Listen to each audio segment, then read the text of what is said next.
Hi guys! Good morning! Today is another day. So, yun, patuloy pa rin tayong nag-hope at saka nagpe-pray. Alam ko na halos lahat tayo nagpe-pray para matapos na tong COVID-19. Yun, para magbalik na sa normal ang lahat. So, magpatuloy lang tayo sa pagpe-pray at sa faith natin na this will pass. Diba? Sabi nga nila, nothing is permanent in this world. Pero, yun lang, dahil sa maraming mga Pilipino na matitigas ang ulo, tumatagal ang pagre-recover natin dito sa ginagawa nating solusyon para sa country natin. But, pasasaan ba? Diba? Sabi nga ng mga matatanda, diba? Matatapos din lahat, diba? Lahat naman ng bagay daw is may ending. So, ayun guys. It's already time check before this vlog. Chinek ko, it's 8:30 AM. Kakatapos ko lang mag-jogging and mag-exercise. So, 6 AM ako nag-exercise sa labas, nag-jogging, tapos balik sa bahay, and then exercise na lang dito sa bahay. Yon, pagkatapos, syempre change outfit, wash, change outfit, alcohol, yon, etc. etc. Yan, lalabas tayo kasi naubusan na tayo ng stocks, yung mga binili kong stocks na pang-ulam natin, mga veggies, mga fruits, for 3 weeks ata. 3 weeks ata yung in-stock ko. So, naubos na. Good thing na hindi na ako kailangan lumabas kasi meron ng small mini market dito sa village namin. Namimili sila, tapos dinidisplay nila sa harap ng bahay nila para hindi na kami, para rin sa safety namin. So, yung risk na ginagawa nila, yung mag-asawa na yun na namimili sa labas, sila ang nakikipagsiksikan sa mga palengke, sabihin na natin yes, kumikita sila kasi halos buong tao dito sa village is bumibili sa kanila. Pero yung risk naman na ginagawa nila para mapagsilbihan at para kahit papaano makatulong dito sa mga sa homeowners, sa mga taong nakatira dito sa village, para medyo safe nang lumabas, pumunta sa palengke. Ayan, so 'di ba? Good thing 'yon.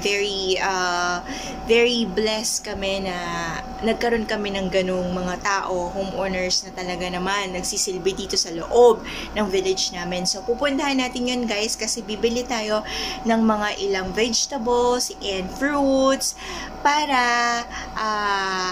ulamin, syempre, para pagkain, diba? So, ayun guys, samahan nyo ko, and lalakarin ko lang siya. Hindi naman marami yung bibilin ko, so lalakad lang ako. Doon lang sila sa kabilang street, from dito sa street namin. Pupunta lang tayo sa kabilang street. So, hindi na kailangan magkotse kasi kaya ko naman siyang buhatin, and exercise din yun, diba? Na makapaglakad-lakad ulit pagkatapos ng exercise ko kanina. And then, okay pa naman yung sun, hindi pa naman siya ganun kadelikado sa skin, hindi pa naman siya ganun kainit. Medyo mainit pero hindi pa naman siya ganun kasakit sa balat. So, puntahan na natin siya and bili tayo ng mga ilang veggies and fruits. Sabi ko na nga di ba, paulit-ulit. Okay, so, see you in a bit guys. So guys, magbabudget tayo, di ba? Ayan, nakalagay na sa aking ditong belt bag. Yes. Ang dadalhin ko lang na budget is, ayan guys diba? Pakita ko sa inyo.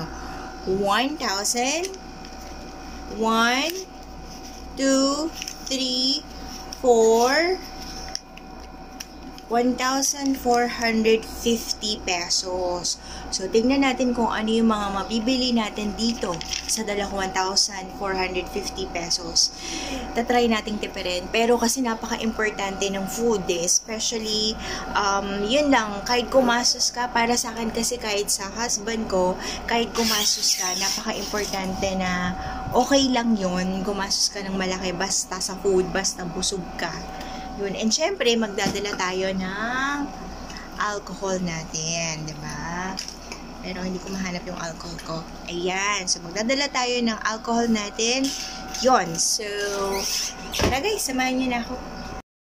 Yan, labas na tayo guys. Okay? Labas tayo ng house. Nakalimutan ko, kailangan ko palang mag-mask. Kasi huhuliin kami ng ng barangay. ng homeowners ng president. So, kahit dyan ka lang pupunta, kailangan nakamask ka. So, yung mask ko nilaban ko, actually mask ng anak ko kasi wala ng surgical mask. So, nakasampay na siya, ayun. So, kunin natin siya muna. So, ayan, diba? Babad na to sa araw, Mas to ng anak ko, Parang mas gusto ko kasi itong isuot kasi sobrang fit niya sa akin. Kasi nga, pang bata ito. So, as in, walang hangin na sumisingit. Ayan, ha? Okay? So, gamitin na natin siya and then punta na tayo sa kabilang street.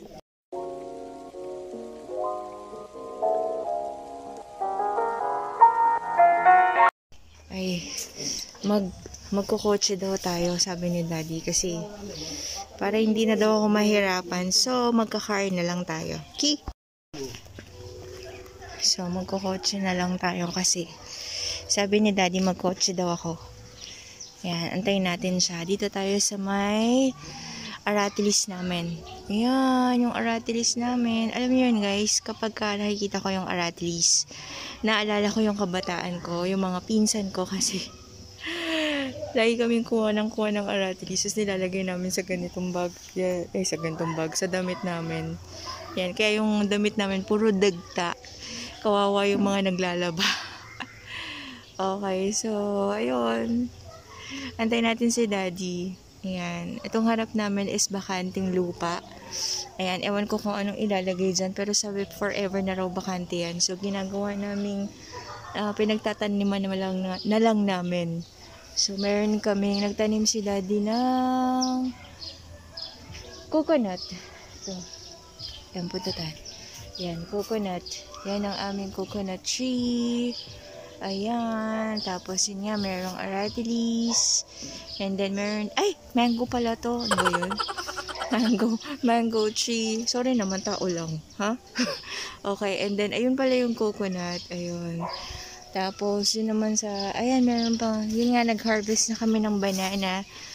So, ewan ko kung may bagong tubo tong banana. Ayan ang aming banana. Nakapag-harvest na kami. Ayan, may vlog ako for the banana. Guys, binlog ko yun. Yun, tapos, so, this is the vacant lot. Sakay na muna tayo sa car. Kasi magkukotse daw. Hindi na raw ako maglakad ko. Yun.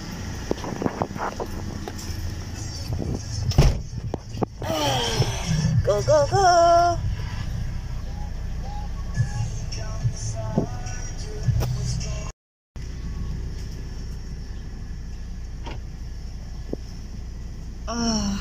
Grabe.